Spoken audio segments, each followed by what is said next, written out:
Welcome to another episode of WTF Cinema. And now we continue into the magical, mystical land of Krull, and the padding that abounds.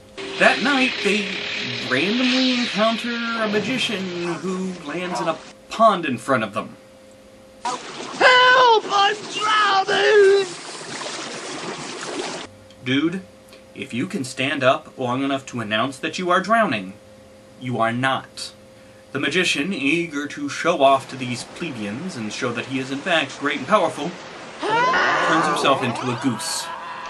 This leads our hero to decide that the magician may in fact be quite useful to the group. As a comic relief character, I guess, because the only magic he's ever shown being able to use is the ability to turn himself into other animals. Really useful. The next day, our heroes are attacked by a group of robbers, and our magician leaps into the fray by turning himself into a pig. So incredibly useful.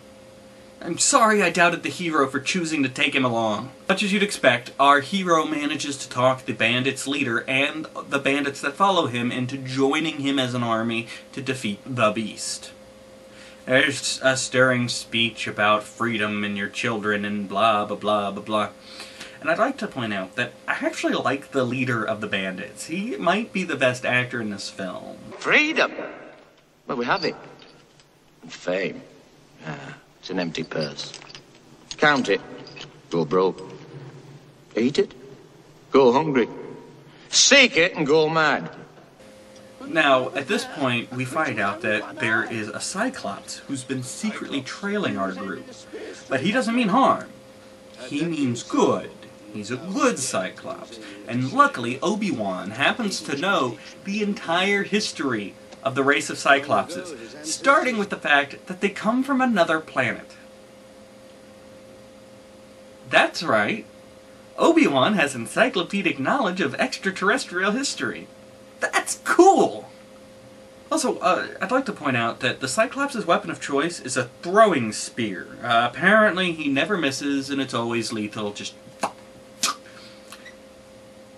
I was under the impression that depth perception came from having two eyes.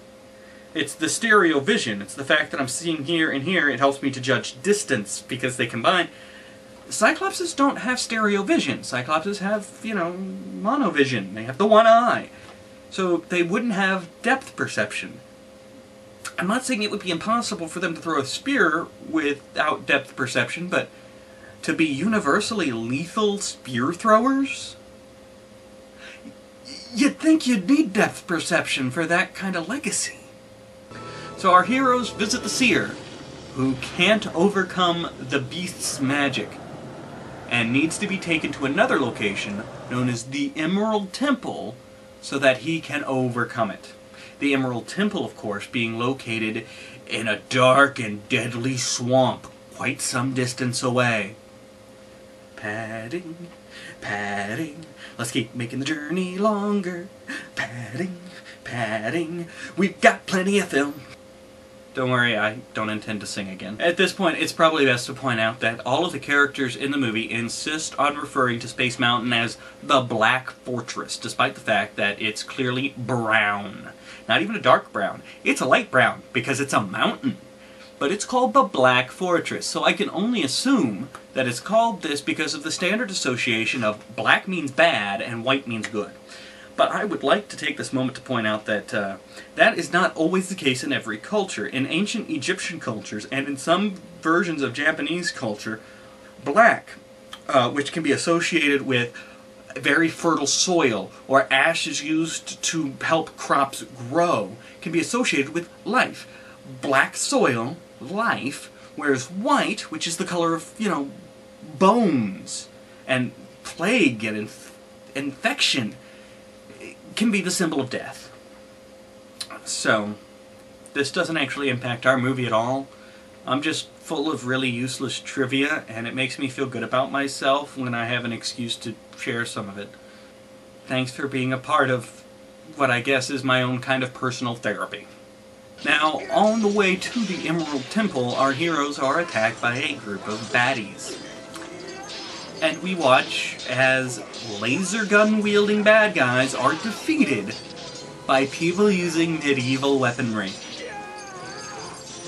We've seen this stuff shoot right through a person like a hot knife through butter, but our good guys win using swords and axes. Also, a primary turning point in this battle is the fact that, despite the fact the laser can cut right through steel and flesh and then out the other side cleanly, it cannot penetrate trees. Trees being notoriously known for being laser-proof. This is the point in which the Cyclops formally joins the group, having helped in the battle with his amazing spear-throwing skills. At this point, the Beast uses his magic to turn the ground into quicksand, causing a distraction so he can replace the Seer with an evil duplicate of the Seer. He can magically turn the ground into quicksand, but only over a small area apparently, and that wasn't even an attempt to kill them, just to distract them. What if you just kept making everywhere they walk quicksand? I mean, they'd die eventually. It would work. If there was never solid ground for them to walk on, you'd win the day. Once again, supervillain. Use your head. Now, because clearly they didn't have the budget to build an Emerald Temple, the Cyclops kills the evil Seer before he can kill our hero in the Emerald Temple. Hey, we get our plot out of the way, we didn't have to worry about that evil Seer for more than 5 minutes, and we didn't have to try and build an Emerald Temple. I call this a win.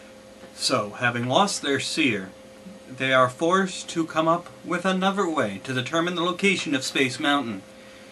The old guys suggest going to see the dreaded Spider Lady.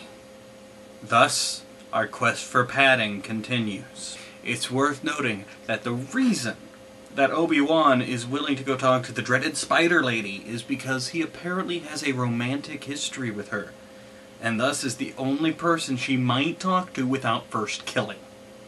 Although, I would imagine she doesn't talk to a lot of people after they're dead.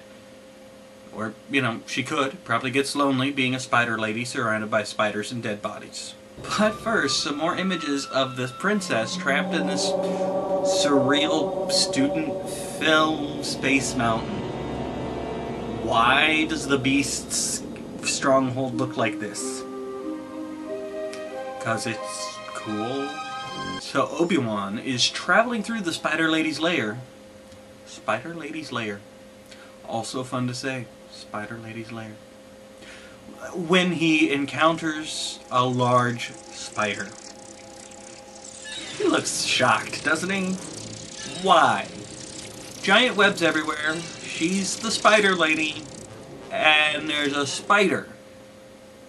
What part of that equation was shocking or surprising?